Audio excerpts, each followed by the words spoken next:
British সরকারের intelligence branch 1906 সাল থেকে 1947 সাল পর্যন্ত জাতীয়তাবাদী আন্দোলনে জড়িত মানুষজন সম্পর্কে বিপুল তথ্য ভান্ডার গড়ে তুলেছিল।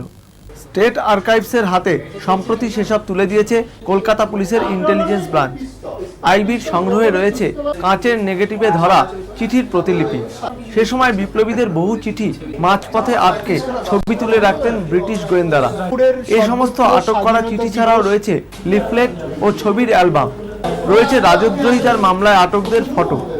মোট 437টি কাঠের বাক্সে বন্দী রয়েছে প্রায় 20,000 গ্লাস প্লেট নেগেটিভ। ভারতবর্ষের আর কোথাও, বোধ করি এশিয়াতেও কোথাও এই ধরনের ফটো আর্কাইভস গড়ে ওঠেনি।